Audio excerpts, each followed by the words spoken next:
Bonjour tout le monde, comment allez-vous aujourd'hui? Tout va bien? Avez-vous déjà organisé un pique-nique? Voici quelques conseils à suivre pour réussir un pique-nique. 1. Prévoyez votre pique-nique en fonction de la météo afin que la pluie ne gâche pas votre sortie. 2. Choisissez un emplacement abrité du vent et des rayons du soleil. Troisième chose, emportez des aliments qui ne sont pas sensibles à la chaleur, comme le beurre, la mayonnaise et le yaourt, par exemple. Et 4, préparez vos affaires la veille pour ne rien oublier.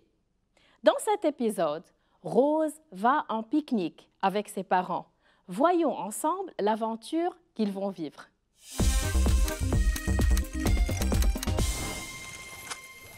Le pique-nique. C'est un beau jour de printemps. La famille de Rose décide alors de faire un pique-nique à la campagne pour profiter du beau temps. Son papa sort la voiture du garage et sa maman met dans un grand panier des assiettes, des gobelets, une grande nappe propre, du jus de fruits et des sandwichs. Rose apporte sa caméra, son cahier de dessin et ses crayons de couleur.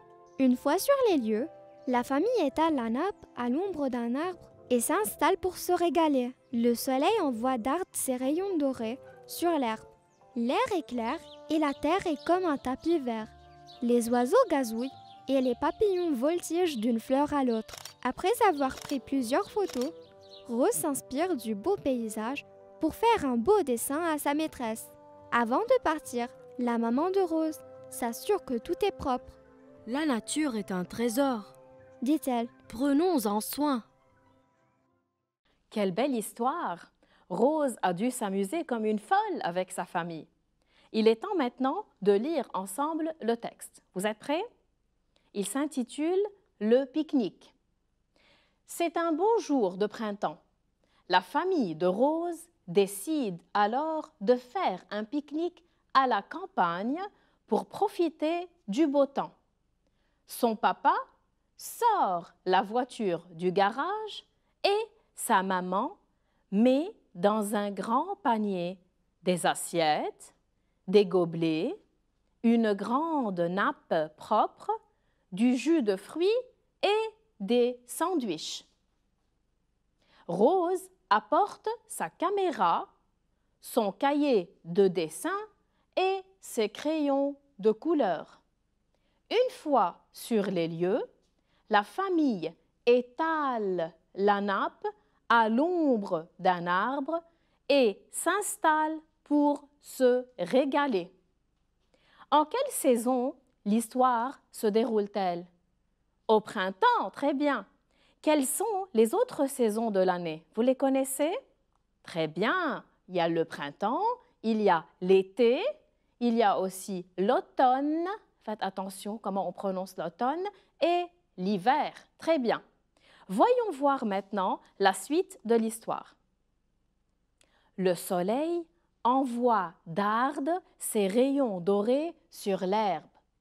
L'air est clair et la terre est comme un tapis vert.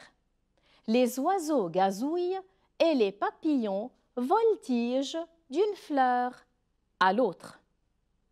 Comment la terre est-elle décrite? Regardez, qu'est-ce qu'on dit dans le texte? On dit « la terre est comme un tapis vert ». Elle est donc comparée à un tapis vert, puisqu'elle est recouverte d'herbe. Là, c'est donc une comparaison entre deux éléments, la terre et le tapis vert. Et le point de ressemblance, c'est la couleur verte. Très bien. Vous aussi, vous pouvez parfois faire des comparaisons dans vos passages quand vous décrivez la nature. Par exemple, regardez les exemples que je vous ai préparés. On peut dire « Cette belle fille a les cheveux dorés comme les rayons du soleil. » Comme les rayons du soleil. Maintenant, on va voir la suite du texte. Après avoir pris plusieurs photos, Rose s'inspire du beau paysage pour faire un beau dessin à sa maîtresse. Avant de partir, la maman de Rose s'assure que tout est propre. La nature est un trésor, dit-elle. Prenons-en soin. Observez maintenant ces deux passages qu'on a déjà lus. On a déjà lu ce passage. Regardez bien ce qui est marqué et ce qui est souligné. Décide, c'est le verbe, la famille de Rose est le sujet. Sort est le verbe, son papa est le sujet. Apporte est le verbe, Rose est le sujet. Étale, s'installe sont des verbes et la famille est le sujet. Dans ce passage aussi, remarquez bien, s'inspire est un verbe, Rose en est le sujet.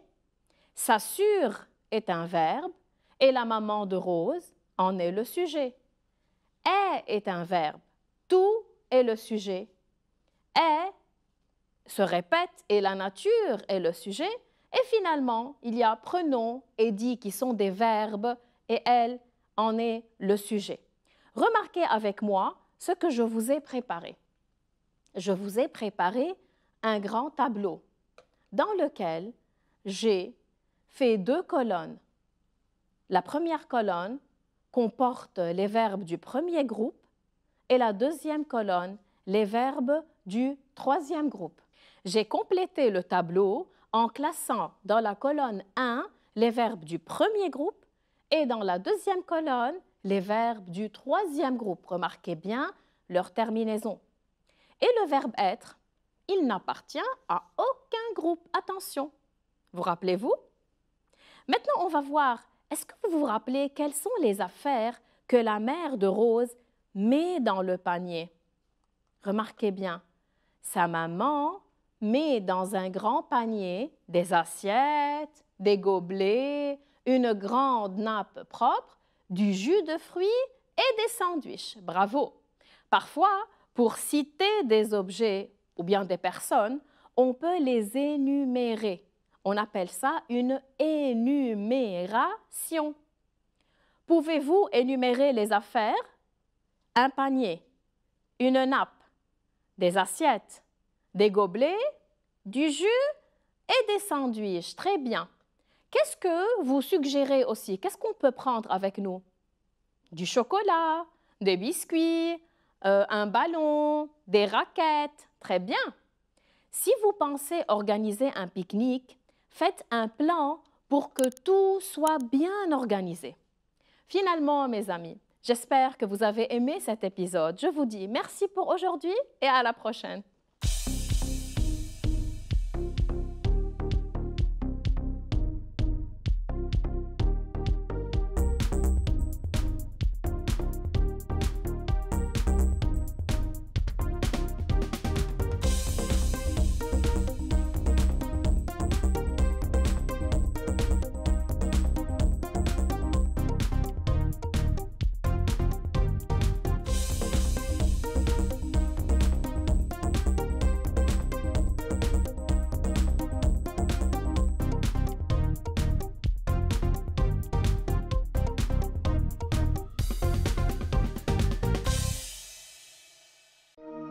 لمشاهدة المزيد من الحلقات زوروا سات7 بلس.